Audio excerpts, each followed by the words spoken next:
ಸಮಾಜದೊಳಗೆ ಬೆಳಿತಾನ, ಇಡೀ ರಾಷ್ಟ್ರದೊಳಗೆ ಬೆಳಿತಾನ. ಅವನು doctor ಆಗುತ್ತಾನೋ, IAS ಆಗುತ್ತಾನೋ, engineer ಆಗುತ್ತಾನೋ, ಏನಾಗುತ್ತಾನಾಗಲಿ, ಹೆಸರು ಬರೋದು ಮಾತ್ರ ಚಿಮ್ಮಡದಂತ ಬರ್ತೈತೆ ಅಂತ ತಿಳ್ಕೊಂಡು ಎಲ್ಲರೂ ಕೂಡಿ ಅವನ ಕಾಲು ಜಗ್ಗಬೇಡ್ರಿ, ಅವನ ಕಾಲಿಗೆ ನಿಮ್ಮ ಹೆಗಲು ಕೊಡ್ರಿ, ಮತ್ತಟ್ಟ ಅವನು ಮುಂದೆ ಕಳ್ಸಕ ಪ್ರಯತ್ನ ಮಾಡ್ರಿ. ಅಂದ್ರೆ ನಿಮಗೂ ಕಿಮ್ಮತ್ತು ಬರ್ತದ, ನಿಮ್ ಊರಿಗೂ ಕಿಮ್ಮತ್ತು ಬರ್ತದ.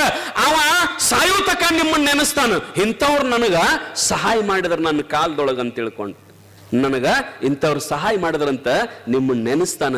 ಅದಕ್ಕ ನಾವ್ ಏನ್ ಮಾಡ್ಬೇಕಂದ್ರೆ ಇನ್ನೊಬ್ಬರ ಬಗ್ಗೆ ಹೊಟ್ಟೆ ಕಿಚ್ಚು ಪಡೋದು ಬೇಡ. ಬಸವಣ್ಣವ್ರು ಹೇಳ್ತಾರಲ್ಲ, ಹೊಟ್ಟೆಯ ಕಿಚ್ಚು ಮನೆಯ ಕಿಚ್ಚು ಮನೆಯ ಸುಟ್ಟಲ್ಲದೆ ನೆರೆಮನೆಯ ಸುಡುವುದೇ ಕೂಡಲ ಸಂಘ. ಈಗ ಮನ್ಯಾಗ ಬೆಂಕಿ ಹತ್ಯದ, ಒಬ್ಬರ ಮನೆಗೆ ಬೆಂಕಿ ಹತ್ಯದ, ಅವ್ರ ಮನೆಗೆ ಬೆಂಕಿ ಹತ್ತಂದ್ರ ಅದ ಅವ್ರ ಮನೆ ಸುಡ್ತದೋ ದೂರಿದ್ದವ್ರ ಮನೆ ಸುಡ್ತದನು? ದೂರಿದ್ದವ್ರ ಮನೆ ಸುಡ್ತದ. ಈಗ ನಿಮ್ಮ